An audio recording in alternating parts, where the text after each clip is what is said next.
Hello aspirants to all of you, welcome to Sunrise Academy. तो जल्दी से एक बार सभी लोग बताएंगे क्या मैं ऑडिबल विजिबल हूं आप लोगों को।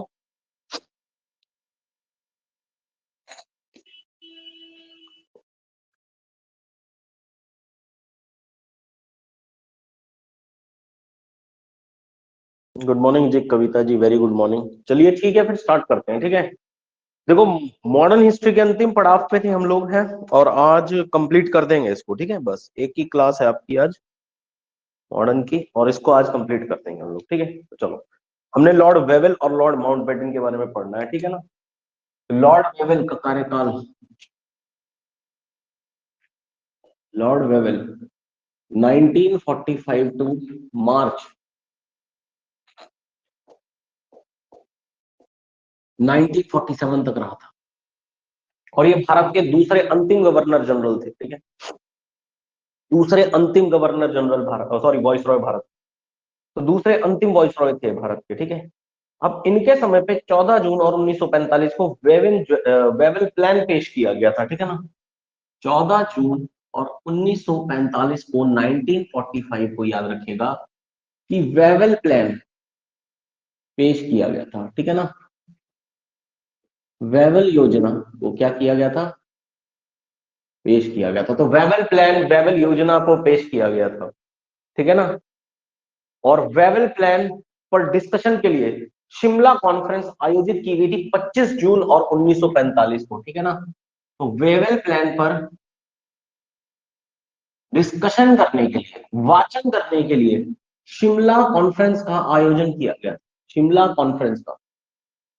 ठीक है, तो Lord Wavell, Wavell plan Lord Wavell लेके आए थे और इस पर डिस्कशन के लिए शिमला कॉन्फ्रेंस हुई थी 25 जून और 1945 को।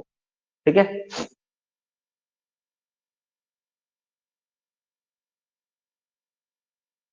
देखो इसमें आया क्या था।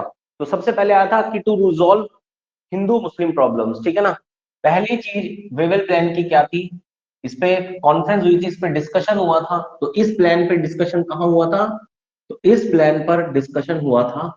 तो भारत में ये प्लान किस दिन आया था, 14 जून 1945 को लॉर्ड वेवेल इस प्लान को लेकर के आए थे और उन्होंने प्लान पेश किया था। और इस प्लान पर शिमला कॉन्फ्रेंस में 25 जून 1945 को क्या हुआ था, डिस्कशन हुआ। क्या हुई थी, चर्चा हुई थी वेवेल योजना पर। तो वेवेल योजना पर चर्चा कब हुई थी, तो आप कहेंगे शिमला कॉन्फ्रेंस, जो कि 25 ऑफ जून 1947 को हुई थी। अब वेवेल प्लान में थी क्या क्या चीजें, तो सबसे पहले जो चीज थी कि to resolve Hindu Muslim problems. ठीक है ना, to resolve Hindu Muslim problems, Hindu Muslim problems, कि हिंदू मुस्लिम जितनी भी समस्याएं हैं उनको सुलझाना। ठीक है ना, तो हिंदू मुस्लिम के बीच समस्याओं को सुलझाना, हिंदू मुस्लिम के बीच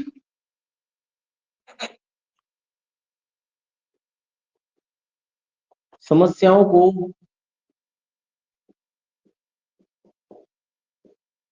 हिंदू मुस्लिम के बीच समस्याओं को क्या करना, तो सुलझाना। सबसे पहली चीज तो ये थी, समस्या का निराकरण करना, निपटारा करना, कुछ भी कह सकते हैं। ठीक है ना, इसके अलावा हिंदू मुस्लिम रिप्रेजेंटेशन वर इक्वल। ठीक है, सेकंड क्लॉज था हिंदू मुस्लिम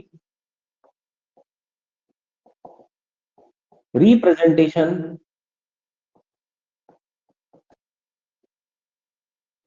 वर इक्वल। ठीक है ना, तो हिंदू मुस्लिमों को प्रतिनिधित्व समान हो। ठीक है ना, तो हिंदू मुस्लिम का प्रतिनिधित्व, प्रतिनिधित्व समान हो, हिंदू मुस्लिम का प्रतिनिधित्व कैसा हो, तो आप कहेंगे समान होना चाहिए। ठीक है, इसके अलावा except defence and viceroy. ठीक है ना, except defence and viceroy, except defence and viceroy.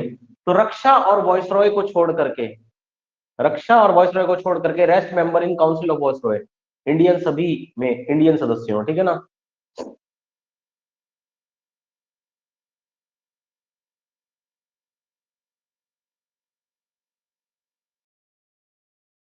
ठीक है ना, तो रक्षा और वॉइस रॉय खुद को छोड़ करके, दो चीजों को छोड़ करके वॉइस रॉय की काउंसिल में वायसराय की परिषद में सभी सदस्य भारतीय हो, ठीक है ना, भारतीय हो। एक्सेप्ट का मतलब होता है अपवाद, इनको छोड़ करके, ठीक है ना, ये अपवाद है। तो डिफेंस और एक वॉइस रॉय, वॉइस रॉय भारतीय नहीं हो सकता, और एक डिफेंस का जो मेंबर होगा वॉइस रॉय की परिषद में वो भारतीय नहीं हो सकता। इसके अलावा सारे के सारे मेंबर्स क्या होंगे, भारतीय होंगे वॉइस रॉय की परिषद में। तो वॉइस रॉय की परिषद में सभी मेंबर्स क्या होंगे, भारतीय होंगे, ठीक है ना, सभी मेंबर्स क्या होंगे, भारतीय होंगे।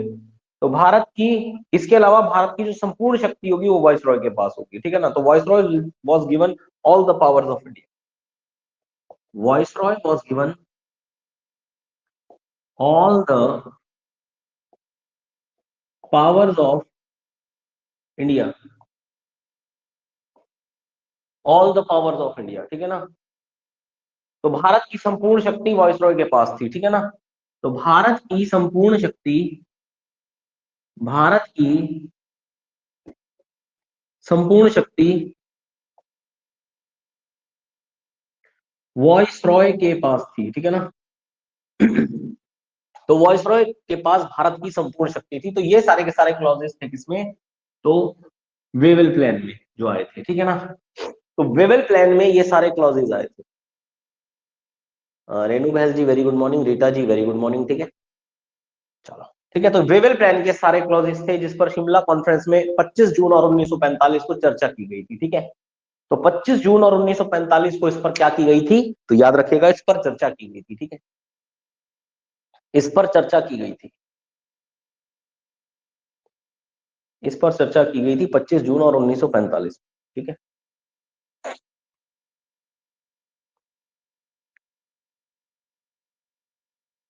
इसके बाद 1945 में ही, ठीक है, ये चीज होगी क्लियर, आगे बढ़ते हैं।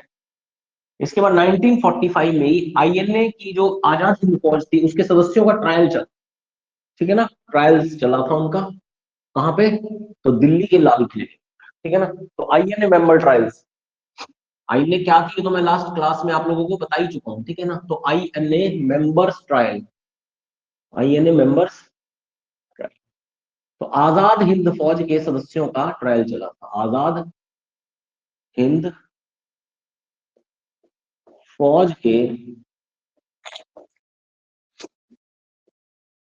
सदस्यों का ट्रायल चला, ठीक है ना।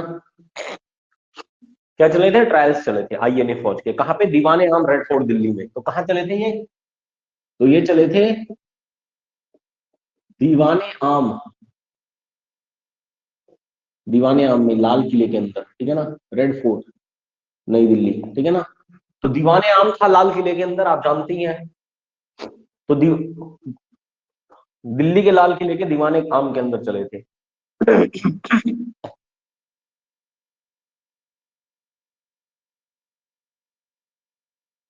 और आईएनए के कुछ मेंबर्स थे जैसे कि प्रेम सहगल थे, शाह नवाज थे, प्रेम सहगल, दूसरे थे शाह नवाज, मेंबर्स तो काफी सारे थे। इसके अलावा गुरु बख्श सिंह ढिल्लों थे, गुरु बख्श सिंह ढिल्लों, ठीक है ना। इनके ऊपर याद रखिएगा मुकदमा चला था, ठीक है ना। तो इनके ऊपर मुकदमा चला था भाई साहब, इन सभी लोगों के ऊपर अंग्रेजों ने मुकदमा कर दिया था कि कहा कि तुम छुपके जो है ट्रायल्स चला रहे थे एक आर्मी के, आईएनए के, आजाद हिंद फौज के ट्रायल चला रहे थे तुम हमारे खिलाफ। तो इनके ऊपर मुकदमा चला था, प्रेम सहगल, शाहनवाज और गुरबख्श सिंह ढिल्लों के ऊपर। और इनकी वकालत याद रखिएगा, इन तीनों की वकालत की थी देश के बड़े वकीलों ने। किस किसने वकालत की थी इनकी कोर्ट में, एक तो पंडित जवाहरलाल नेहरू जी ने इनकी वकालत की, ठीक है, जब मुकदमा चला था। इसके अलावा टीबी सप्रू थे, भूलाबाई देसाई थे, ठीक है, टीबी सप्रू थे, भूला भाई देसाई थे, ठीक है ना। और साथ ही साथ याद रखिएगा, और थे हमारे के एन कच्चू साहब, ठीक है ना, अरुणा आसफ अली जी थे, अरुणा आसफ अली, ठीक है। और एक व्यक्ति और थे जिनका नाम था के एन कच्चू। इन सब ने मिलकर क्या किया था, वकालत की थी इनकी। तो जवाहरलाल नेहरू, टीबी सप्रू, ठीक है ना, भूला भाई देसाई, ठीक है, अरुणा आसफ अली और के एन कज्जूम, ठीक है ना। और कौन थे? के एन कज्जूम। तो इन्होंने क्या किया था? इन्होंने सबने मिलकर के जो है इन तीनों की, प्रेम सहगल, शाहनवाज और गुरुबख्श सिंह ढिल्लों की जो है क्या की थी? तो इन्होंने वकालत की थी, ठीक है। तो क्या किया था? वकालत की थी।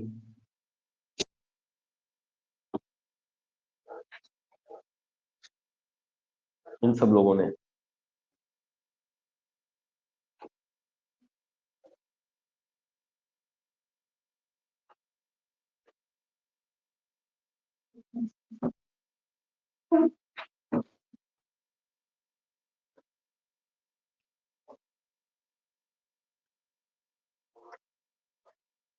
और एक आईएनए ब्रिगेड भी बनी थी, आईएनए ब्रिगेड, ठीक है। आईएनए ब्रिगेड भी बनी थी, एक आईएनए ब्रिगेड, ठीक है ना, जिसमें गांधी जी थे, नेहरू जी थे, ठीक है ना। गांधी ब्रिगेड के नाम से भी जाना गया, जिसको नेहरू के नाम से भी, सुभाष आजाद, ठीक है, सब थे ये लोग। सुभाष चंद्र बोस, ठीक है, सुभाष ब्रिगेड भी कहा गया इसको, क्योंकि सुभाष चंद्र बोस तो वैसे आईएनए की गठन किया था इन्होंने सिंगापुर के अंदर, ठीक है ना। और एक लक्ष्मी ब्रिगेड भी थी, लक्ष्मी ब्रिगेड, लक्ष्मी ब्रिगेड। कई सारी ब्रिगेड हो गई थी, कई सारी भारत।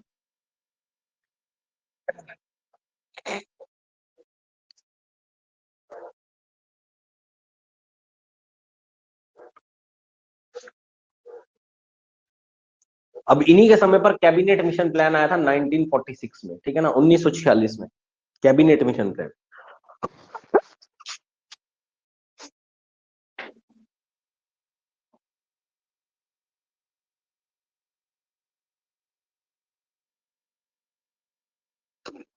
इन्हीं के समय पर 16 मई 1946 को, 16 मई 1946 को कैबिनेट मिशन प्लान आया।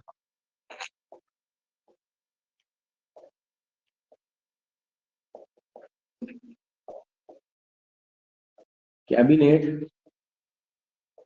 मिशन प्लान, ठीक है, इसे कहा जाता है मंत्रिमंडल मिशन योजना। मंत्रिमंडल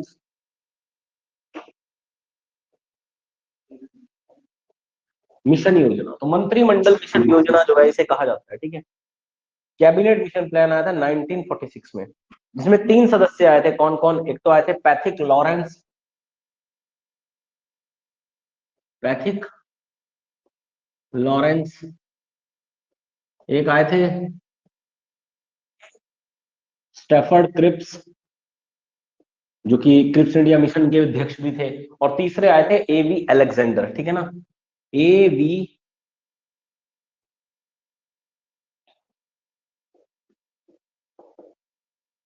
ये आए थे एवी अलेक्जेंडर, ठीक है ना। इसके तहत क्या कहा गया था कि there will be a constitution of India, कि भारत के लिए एक संविधान बनना चाहिए, कॉन्स्टिट्यूशन ऑफ इंडिया। तो भारत का संविधान बनना चाहिए, ठीक है ना। इसमें कहा गया था कि भारत का संविधान बनना चाहिए, ये चीज कही गई थी इसमें, कि भारत का संविधान बनना चाहिए, ठीक है। दूसरी चीज याद रखिएगा, अंतरिम सरकार का गठन किया, एक किया गया अंतरिम सरकार का। देखो अंग्रेज अब भारत से जा रहे थे, ठीक है ना, तो अंग्रेजों ने भारत में से जाने से पहले क्या किया, एक अंतरिम सरकार बना दी, मतलब एक काम चलाऊ सरकार का गठन कर दिया इस प्लान प्लान के तहत। तो एक तो हमारी संवैधानिक सभा बना के दे दी हमें, और दूसरा एक अंतरिम सरकार का गठन कर दिया, मतलब काम चलाऊ सरकार, ताकि भारत जब तक संविधान बन ना जाए, लागू ना हो जाए, एक सरकार ना बन जाए यहाँ का प्रशासन संभालने के लिए, तब तक जो है एक काम चलाऊ सरकार, जिसके अध्यक्ष थे कौन? पंडित जवाहरलाल नेहरू। तो इस अंतरिम सरकार के अध्यक्ष या इसके जो नेता थे वो कौन थे?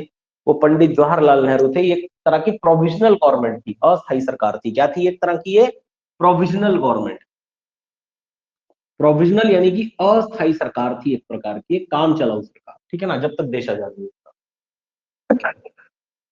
इसके अलावा आप जानते ही हैं कि कॉन्स्टिट्यूटेंट असेंबली का निर्माण हुआ और इसका पहला अध्यक्ष बनाया गया था डॉक्टर सच्चिदानंद सिन्हा को, ठीक है ना। इसी के तहत हमारी संवैधानिक सभा बनकर के तैयार हुई थी, संवैधानिक सभा बनकर तैयार हुई थी, और इसके अध्यक्ष थे डॉक्टर सच्चिदानंद सिन्हा, ठीक है ना। 9 दिसंबर से लेकर के और 11 दिसंबर 1946 तक, ठीक है। इसके अलावा डॉक्टर राजेंद्र प्रसाद बन गए थे, डॉक्टर राजेंद्र प्रसाद। कब से लेके कब तक, तो आप कहेंगे कि 11 दिसंबर से लेकर के लास्ट तक यही बने रहे, ठीक है ना। तो 11 दिसंबर से लेकर के लास्ट तक जो है 26 जनवरी 1950 तक यही रहे, जब तक कि हमारी संवैधानिक सभा संसद में नहीं बदली थी। तो 11 दिसंबर 1946 को कौन बन गए थे, डॉक्टर राजेंद्र प्रसाद संवैधानिक सभा के अध्यक्ष बन गए थे, ठीक है ना।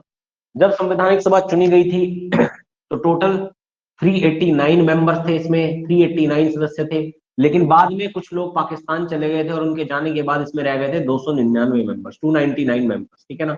बाद में जब पाकिस्तान की मांग उठी और पता लगा पाकिस्तान नाम का भी कोई नया देश बनेगा, तो भाई साहब इस 389 में से 90 लोग इस्तीफा देकर के पाकिस्तान के साथ चले, ठीक है ना।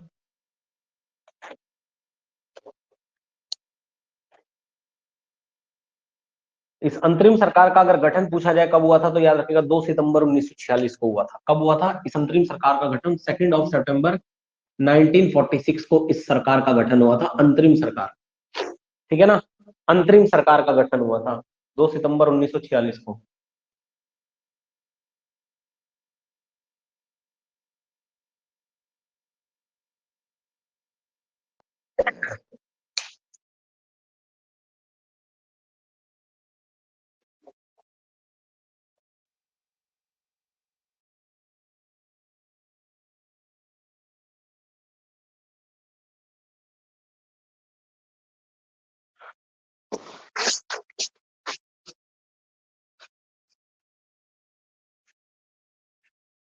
अब 16 अगस्त और 1946 को याद रखिएगा, एक दिन बनाया मुस्लिम लीग ने, 16 अगस्त 1946 को डायरेक्ट एक्शन डे मनाया, डायरेक्ट एक्शन डे। किसके द्वारा मनाया गया डायरेक्ट एक्शन डे, तो मुस्लिम लीग के द्वारा, मुस्लिम लीग। तो मुस्लिम लीग ने सीधी कार्यवाही दिवस ठीक है ना, डायरेक्शन डे, मोहम्मद अली जिन्ना थे मुस्लिम लीग के अध्यक्ष इस समय, ठीक है ना। तो सीधा कार्यवाही दिवस,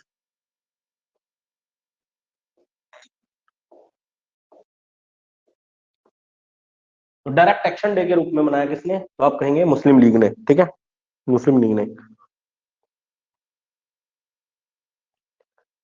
इसके अलावा 20 फरवरी 1947 को, नेक्स्ट तो बस डेट्स याद करनी है आपने और कुछ करना ही नहीं। 20 फरवरी 1947 को याद रखिएगा, most important date. C R Attlee, इस समय ये क्या थे, ब्रिटेन के प्राइम मिनिस्टर थे, सी आर एटली, ठीक है ना। सी आर एटली ये ब्रिटेन के प्राइम मिनिस्टर थे इस समय। तो ही declared in British parliament, declared in British parliament, तो इन्होंने ब्रिटिश संसद में ये घोषणा करी। तो सी आर एटली ने ब्रिटिश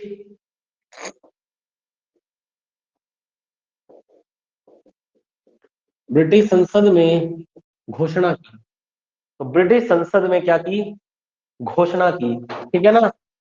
जून 1948 तक इंडिया विल बी फ्री, क्या कहा गया कि जून 1948, till June 1948 India will be free, ठीक है ना, इंडिया विल बी फ्री। तो जून 1948 तक भारत क्या होगा, स्वतंत्र होगा, जून 1948 तक भारत स्वतंत्र हो जाएगा, ठीक है ना। ये घोषणा करी थी सी आर एटली ने ब्रिटिश पार्लियामेंट में 20 फरवरी और 1948 को, भारत को स्वतंत्र कर दिया जाएगा जून 1948 तक, ठीक है। तो बस यही सारी चीजें हुई थी किसके समय पर, तो लॉर्ड बेबल के समय पर, ठीक है। तो यही 20 फरवरी को लास्ट घोषणा हुई थी लॉर्ड वेवल के समय पर। इसके बाद आ जाता है कार्यकाल भारत के अंतिम वायसरॉय लॉर्ड माउंटबेटन का। लॉर्ड माउंटबेटन को भेजा ही गया था भारत के दो टुकड़े करने के लिए, ठीक है ना। लॉर्ड माउंटबेटन को इसीलिए भेजा गया।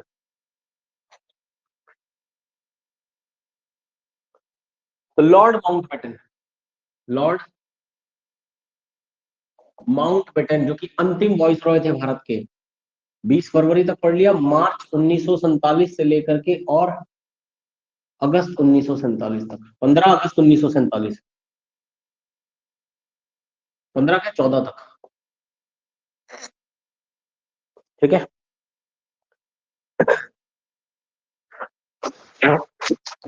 अगस्त तक भी नहीं रहे थे वैसे तो, नहीं नहीं नहीं, वैसे तो टोटल अगर मैं बात करूं तो जून 1948 तक रहे थे ये, जून 1948 तक भारत, ठीक है। लेकिन उसके बाद ये फर्स्ट फ्री इंडिया के फर्स्ट गवर्नर जनरल के रूप में इन्होंने काम किया था, ठीक है ना, भारत के फ्री गवर्नर जनरल के रूप में काम किया था इन्होंने, ठीक है। जून 1948 तक भारत रहे थे वैसे ही, ठीक है। तो इनके समय पे 3 जून 1947 को माउंट बेटन प्लान आया था, ठीक है ना। तो 3 जून 1947 को माउंट बेटन योजना, माउंट बेटन योजना, या फिर इसे आप जून 3 योजना भी कह सकते हो, जून 3 योजना के नाम से भी जानते हो, माउंट बेटन प्लान या जून 3 प्लान के नाम से भी जाना जाता है। और इसी दिन याद रखेगा टू नेशन थ्योरी अडॉप्ट की गई थी, तो 2 राष्ट्र बनाने की मांग को स्वीकार किया गया था, टू नेशन थ्योरी अडॉप्टेड इस प्लान के तहत, टू नेशन थ्योरी अडॉप्टेड। तो 2 राष्ट्र बनाने की, 2 राष्ट्र बनाने की मांग को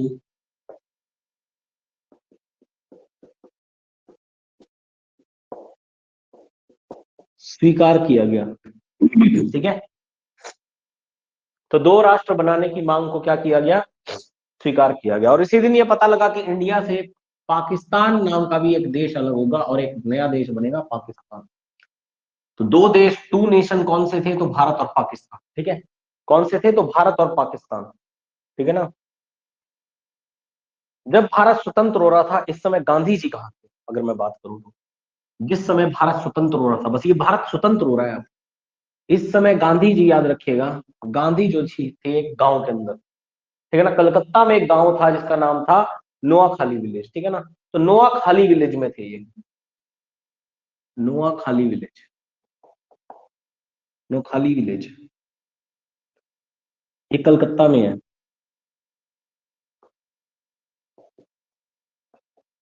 तो गांधी जी इस समय नौखाली गांव के अंदर थे, कहाँ थे गांधी जी, नौखाली गांव के अंदर थे, ठीक है ना, जब भारत स्वतंत्र हो रहा था, ठीक है। और ये पैदल यात्रा कर रहे थे, ठीक है ना, पैदल यात्रा, पद यात्रा कर रहे थे। और दंगे हो रहे थे इस समय भारत में, दंगे हो रहे थे हिंदू मुस्लिम के बीच में, क्योंकि 2 नेशन की थ्योरी आ चुकी थी और ज्यादा से ज्यादा मुस्लिम जो है पाकिस्तान जाने की फिराक में थे, क्योंकि उन्हें लगा कि पाकिस्तान नाम का एक अलग देश मुस्लिम्स के लिए बन रहा है, एक मुस्लिम नेशन बन रहा है, मुस्लिम कंट्री बन रहा है, इस्लामिक नेशन बन रहा है। तो उसके लिए मैक्सिमम जो पाकिस्तान के क्षेत्र में थे हिंदू, वो भारत की ओर आ रहे थे, और भारत से हिंदू जो है पाकिस्तान जा रहे थे। तो भाई साहब गांधी जी इस समय एक पद यात्रा निकाल रहे थे जिससे वो दंगों को शांत करवा सके, ठीक है ना। तो गांधी जी नावखेली विलेज में पद यात्रा निकाल रहे थे, क्या करने के लिए, तो दंगों को शांत करवाने के लिए,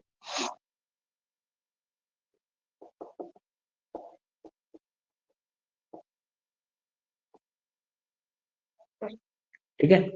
तो दंगों को शांत करवाने के लिए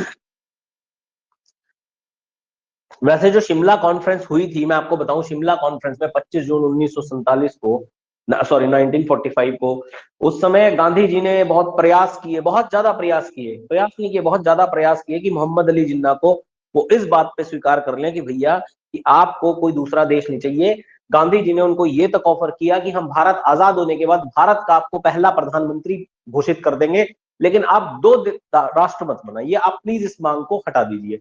लेकिन जो मोहम्मद अली जिन्ना थे वो उस समय पाकिस्तान का गांधी बनने का सपना जो है वो देख चुके थे, और भाई साहब उनका वो सपना तोड़ना भाई साहब बड़ा मुश्किल काम था, ठीक है ना। तो उस समय उन्हें भारत का प्रधानमंत्री नहीं बल्कि पाकिस्तान का गांधी बनना था उन्हें। तो इसलिए भाई साहब मोहम्मद अली जिन्ना नहीं मान पाए, और ये शिमला कॉन्फ्रेंस भी फेल हो चुकी थी, ठीक है ना। और इसके बाद उनको रोकना बड़ा मुश्किल काम था।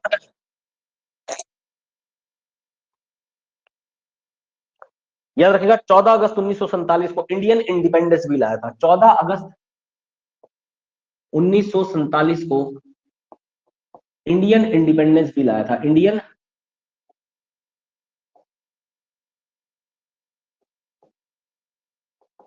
बिल। तो भारतीय स्वतंत्रता विधेयक इंग्लैंड से बिल आया था। तो भारतीय स्वतंत्रता विधेयक, याद रखिएगा, भारत पाकिस्तान का अंतरिम सम्मिलित बिल था। ये भारत पाकिस्तान का अंतिम सम्मिलित बिल था। अंतिम सम्मिलित यानी कि कंबाइंड एक बिल था, अंतिम सम्मिलित बिल था। भारत और पाकिस्तान का अंतिम लास्ट सम्मिलित बिल था ये, ठीक है। और याद रखेगा 14 अगस्त, याद रखेगा कि 14 अगस्त की मिडनाइट को, 14 अगस्त की मिडनाइट, जब 00 और 00 ये होता है 12 बजे, इसका मतलब, ठीक है ना, 0000 का समय हो रहा था, तो इसी समय क्या हो चुकी थी डेट, 15 अगस्त। इसी समय डेट क्या हो चुकी थी, 15 अगस्त 1947। तो इस दिन याद रखेगा भारत आजाद हुआ, भारत आजाद हुआ, ठीक है ना, इसी दिन भारत आजाद हुआ। और आप जानते हैं कि पाकिस्तान का टाइम जोन 30 मिनट पीछे है भारत से, ठीक है ना।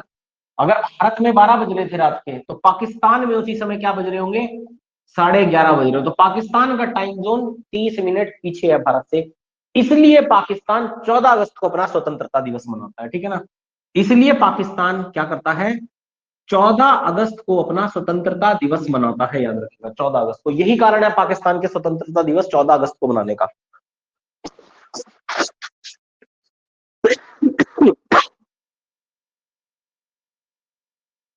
तो देखिए जो बिल लागू हुआ था ना, वो भारत के हिसाब से लागू हुआ था 14 अगस्त की रात को 12 बजे, लेकिन पाकिस्तान में उस समय 11:30 बज रहे थे और बिल लागू हो चुका था दोनों ही देश में, कि स्वतंत्र हो गए दोनों अपने अपने देश, ठीक है ना, ये बिल लागू हो चुका था। तो इसलिए 11:30 बजे पाकिस्तान में जो डेट थी वो 14 अगस्त थी। तो इसलिए पाकिस्तान अपना इंडिपेंडेंस डे किस दिन मनाता है, 14 अगस्त को, ठीक है ना। और मैं आपको बताऊं कि पाकिस्तान ने 2 साल तक, 2 साल तक पाकिस्तान ने अपना स्वतंत्रता दिवस 15 अगस्त को ही मनाया है। उसके बाद कुछ लोग आए दिमाग वाले, उन्होंने समझाया कि हमारे यहाँ तो इस समय 11:30 बज रहे थे, इसलिए 14 अगस्त को मनाया जाए। तो 2 साल के बाद इन्होंने 14 अगस्त को मनाना शुरू किया, ठीक है ना, याद रखिएगा। हालांकि 2 सालों तक इन्होंने अपना स्वतंत्रता दिवस 15 अगस्त को भी मनाया, ठीक है ना। अब याद रखिएगा लॉर्ड माउंटबेटन, जो कि 15 अगस्त 1947 से और जून 1948 तक, ठीक है। तो लॉर्ड माउंटबेटन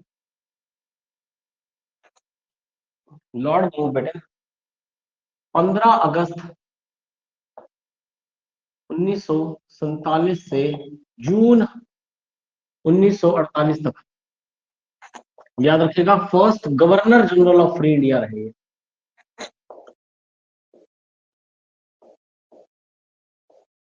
ठीक है ना। तो स्वतंत्र भारत के प्रथम गवर्नर जनरल, ये क्वेश्चन भारत में खूब पूछा जाता है क्वेश्चन में। तो स्वतंत्र भारत के प्रथम गवर्नर जनरल, स्वतंत्र भारत के प्रथम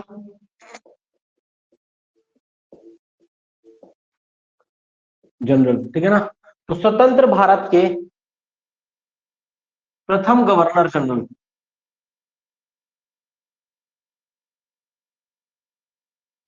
तो स्वतंत्र भारत के प्रथम गवर्नर जनरल थे कौन, लॉर्ड माउंटबेटन, ठीक है ना।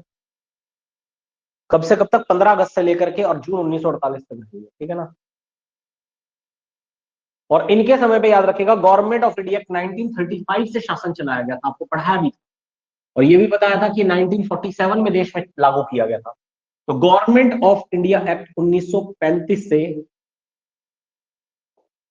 शासन चलाया गया, जो कि लॉर्ड लिनलिथ गो के समय पर आया था, ठीक है ना। किसके समय पर आया था, लॉर्ड लिनलिथ गो के समय पर। तो भारत सरकार अधिनियम 1935, अधिनियम 1935 के द्वारा शासन चलाया गया था भारत में, ठीक है ना। और सी राजगोपालाचारी, सी राजगोपालाचारी, तो सी राजगोपालाचारी जो थे, वो भारत के अंतिम गवर्नर जनरल थे 1 जुलाई 1948 से, ठीक है ना, और 25 जनवरी 1950 तक, ठीक है ना। तो सी राजगोपालाचारी 1 जुलाई 1948 से और 25 जनवरी 1950 तक ये भारत के अंतिम गवर्नर जनरल थे, अंतिम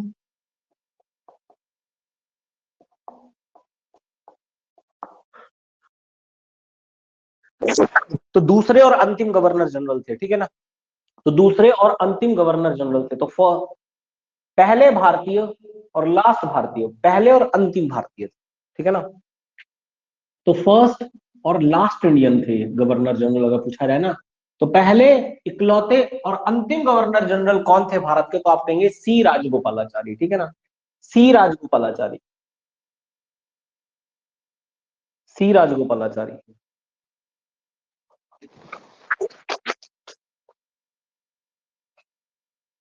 इसके बाद याद रखिएगा 30 जनवरी और 1948 को, 30 जनवरी और 1948 को नथुराम गॉडसे, नथुराम गॉडसे एंड नारायण आप्टे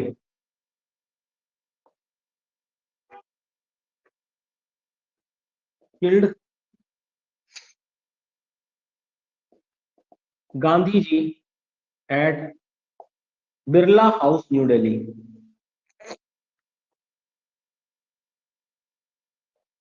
तो नथुराम गॉडसे और नारायण आप्टे ने, नथुराम गॉडसे और नारायण आप्टे ने, नाथुराम गॉडसे और नारायण आप्टे ने गांधी जी की हत्या बिरला हाउस में कर दी थी। नारायण आप्टे ने, नारायण आप्टे ने गांधी जी की हत्या बिरला हाउस में कर दी थी। क्यों करी थी इसके ऊपर भी बात करेंगे, ठीक है ना।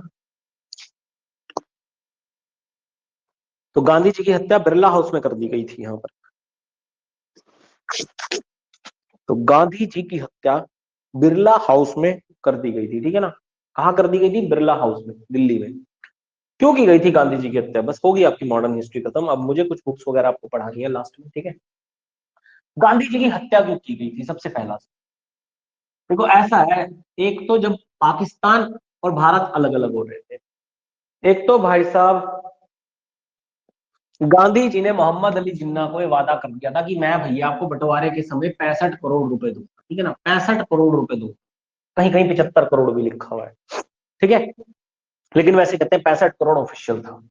65 करोड़ रुपए दूंगा, जिसमें से 20 करोड़ रुपए जा भी चुके थे, जिसमें से 20 करोड़ रुपए जो है वो जा भी चुके थे, एक किस्त, एक इंस्टॉलमेंट। सरदार वल्लभ भाई पटेल साहब ने कहा सारे पैसे इकट्ठे नहीं दूंगा, सारे पैसे इकट्ठे नहीं दूंगा। सरदार वल्लभ भाई पटेल साहब ने कहा।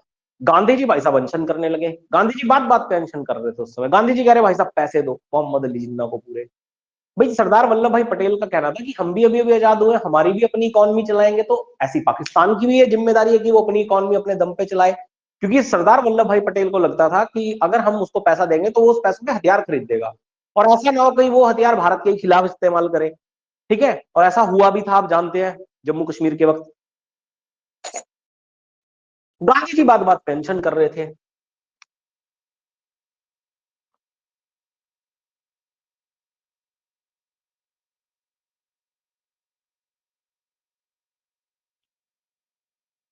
ये तो था पाकिस्तान, ये था ईस्ट पाकिस्तान, दो पाकिस्तान थे। ये भी मोहम्मद अली जिन्ना, मतलब ये भी पाकिस्तान की सरकार में, ये भी पाकिस्तान की सरकार में। ये तो 1970 की वन की वॉर में इंदिरा गांधी जी ने इसे आजाद करवाया था, और यहाँ पर एक नई सरकार का गठन हुआ था, और आप जानते ही हैं, ठीक है ना। 1971 में ईस्ट पाकिस्तान आजाद होकर बांग्लादेश नाम का एक देश बना था। इंदिरा गांधी जी ने इसके दो टुकड़े करवाए थे इस पाकिस्तान के। ये पूरा पाकिस्तान है ना। मतलब ये अलग अलग मैप में जरूर दिख रहे हैं, लेकिन सत्ता एक ही है यहाँ पर। जैसे कि यहाँ पर भी एक ही सत्ता है, जो अंडमान निकोबार है हमारे यहाँ आइलैंड्स, यहाँ लक्षद्वीप आइलैंड्स है, तो यहाँ पे शासन तो इसी भारत सरकार का चल रहा है ना। ऐसे ही पाकिस्तान का भी सरकार का शासन चलता था यहाँ पे। अब गांधी जी एक तो भाई साहब उन्हें पैसे देने की मांग पे अड़े हुए थे, दूसरा गांधी जी कह रहे थे कि इन्हें भारत के बीचों बीच यहाँ पर एक रास्ता दो, एक कॉरिडोर बना करके दो भाई साहब, जिससे ये अपना ट्रेन भेज सके यहाँ पर, अपना सारा आना जाना। अभी तो भाई साहब ये एरिया पाकिस्तान के साथ लगता है, हमारा सीमा जो लगती है, और इसी से पाकिस्तान कितने सारे आतंकवादी वगैरह घुसते हैं यहाँ से। अगर कहने का मतलब है यहाँ से बीच में कॉरिडोर बन जाता तो यहाँ से कितने सारे आतंकवादी घुसने की फिराक में रहते, और कुछ यहाँ की स्टेट्स में जाते और कुछ यहाँ की स्टेट में आतंक फैलाते।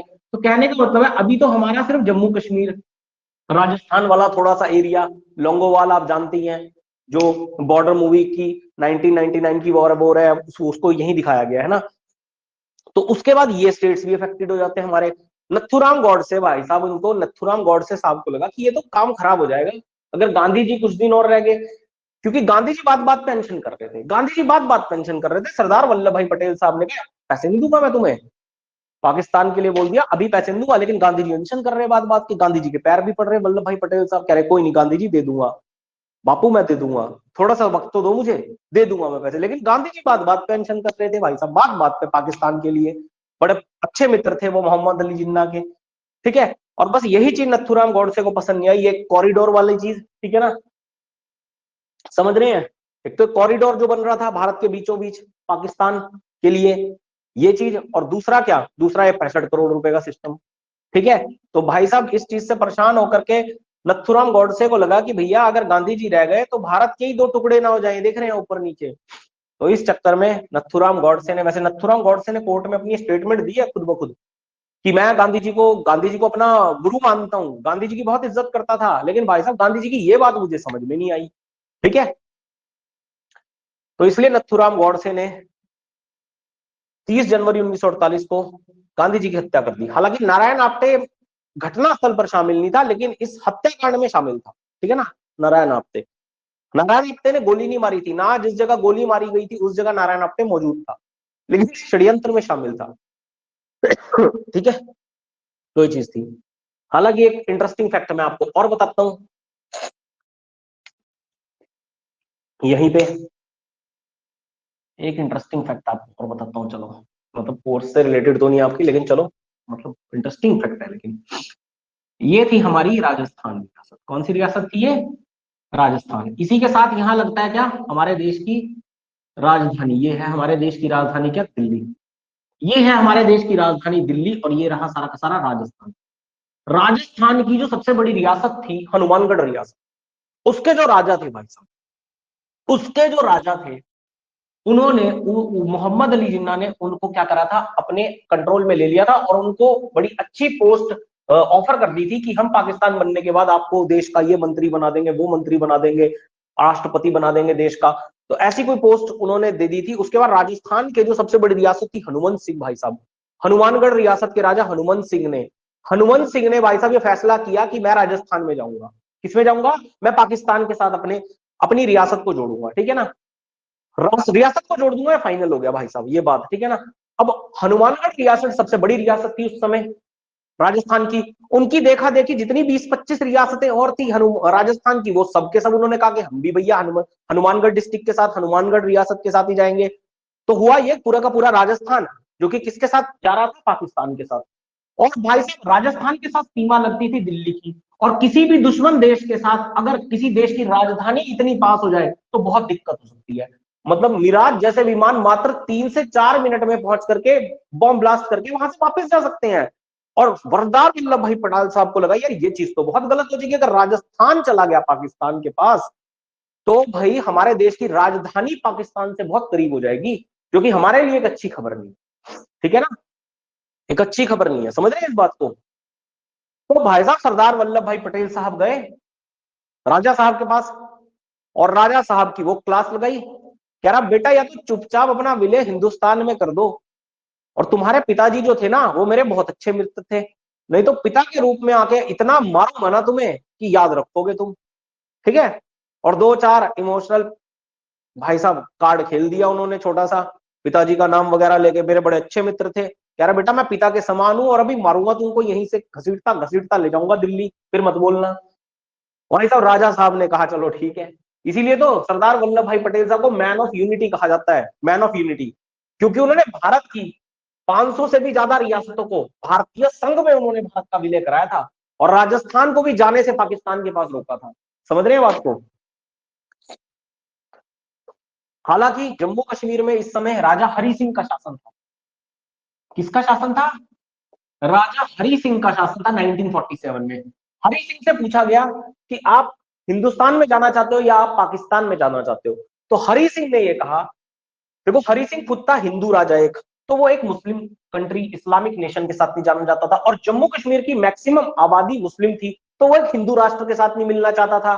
उन्हें लगा कि भाई मेरी आबादी मेरे खिलाफ ना हो जाए, ठीक है ना, तो इसलिए वो हिंदू राष्ट्र के साथ भी नहीं रहा। इन्होंने कहा हम पहले भी स्वतंत्र एक अलग देश थे, आज भी हम एक अलग देश रहेंगे, ठीक है ना। इन्होंने मना कर दिया किसी भी देश के साथ विलय करने के लिए।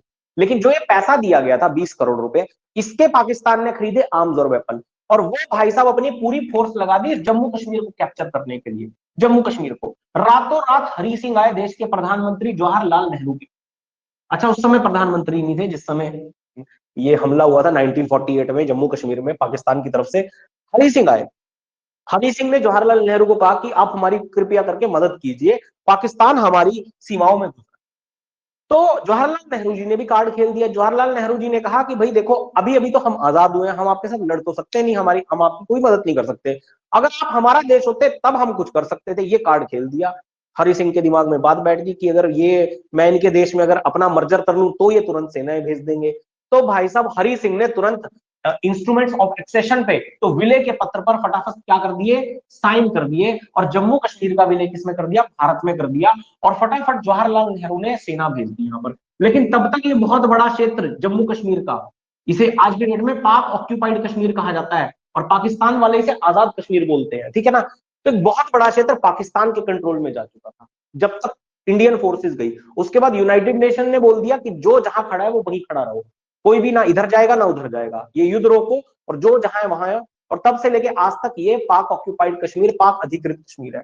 उसके बाद 1962 की वॉर में हम ये एरिया भी अक्साई चीन बोला जाता है उसको, 1962 में 1962 के साथ इंडिया चाइना जो वॉर हुई थी उसमें हमने ये भी एरिया जम्मू कश्मीर का खेल दिया, और इसे कहते हैं अक्साई चीन, यानी कि चीन अधिकृत कश्मीर, क्या बोलते हैं इसको, अक्साई चीन। ये 1962 में खो दिया। और इस समय भारत के पास जम्मू कश्मीर का केवल 43% हिस्सा है। कितना, 43%, यानी कि आधा हिस्सा भी है, ठीक है ना। तो आई होप ये हो गई आपकी मॉडर्न हिस्ट्री खत्म, ठीक है। तो कोई डाउट है तो आप लोग बता सकते हो, ठीक है।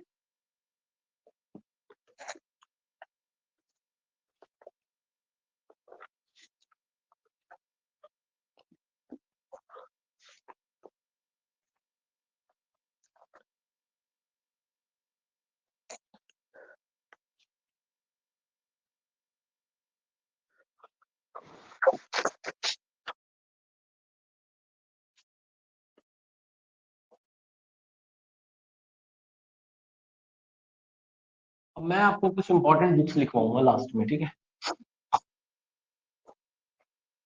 कुछ इंपॉर्टेंट बुक्स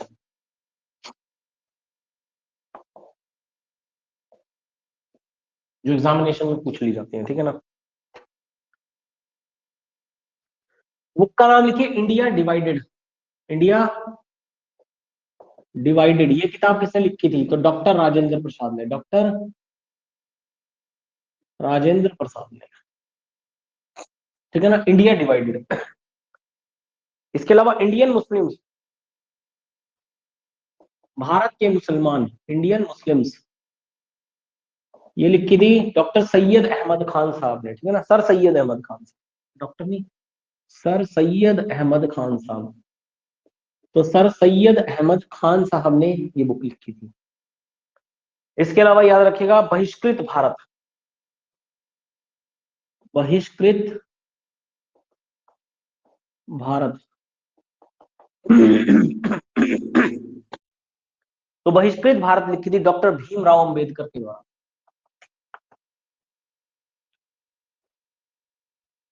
तो डॉक्टर बी आर अम्बेडकर के द्वारा बहिष्कृत भारत को लिखा गया था, ठीक है ना।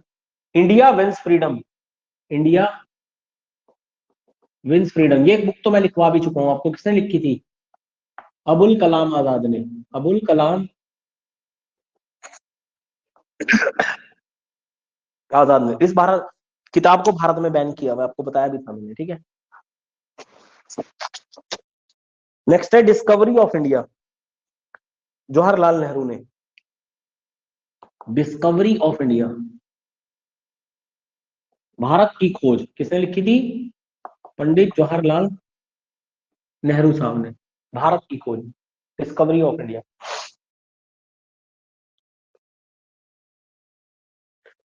इसके अलावा ग्लिम्स ऑफ,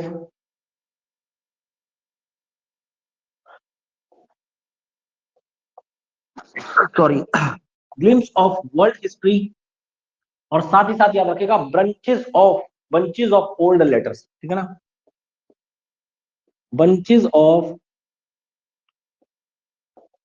ओल्ड लेटर्स है। ये किसने लिखी थी? तो ये भी लिखी थी जवाहरलाल नेहरू ने, ठीक है ना। किससे लिखी थी? तो जवाहरलाल नेहरू ने लिखी थी, ठीक है ना। इसके अलावा इंडिया स्ट्रगल ये लिखी थी सुभाष चंद्र बोस साहब ने, ठीक है। इंडिया स्ट्रगल ये लिखी थी सुभाष चंद्र बोस साहब ने, भारत का संघर्ष, ठीक है ना। माई स्ट्रगल ये किताब किसने लिखी थी? तो ये लिखी थी एडोल्फ हिटलर ने। किसने लिखी थी? एडोल्फ हिटलर ने माई स्ट्रगल लिखी थी, ठीक है ना। एडोल्फ हिटलर ने माई स्ट्रगल, ठीक है ना। एडोल्फ हिटलर रोट माई स्ट्रगल, ठीक है ना।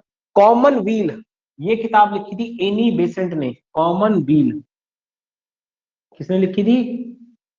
एनी बेसेंट ने, ठीक है। और याद रखिएगा बस यही बहुत है। एक लिख लो मिडनाइट चिल्ड्रन, सलमान रुश्दी ने। एक किताब लिख लो मिडनाइट चिल्ड्रन, ये लिखी थी सलमान रुश्दी ने,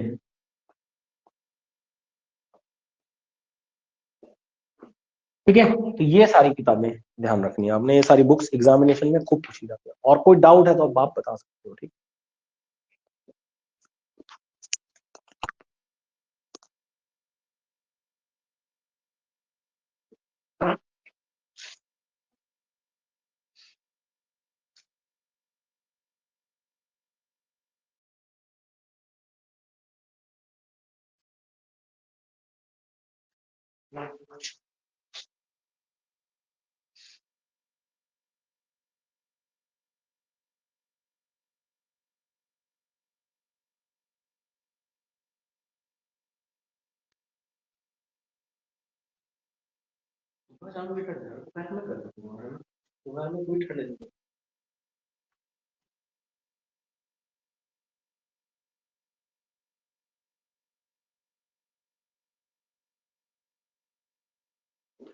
चलिए ठीक है, फिर आज इस सेशन को यहीं खत्म करते हैं, ठीक है। तो आपकी मॉडर्न हिस्ट्री सब कंप्लीट होगी, टोटल हिस्ट्री आज कंप्लीट होगी, ठीक है। अब कुछ नहीं बचा हिस्ट्री में।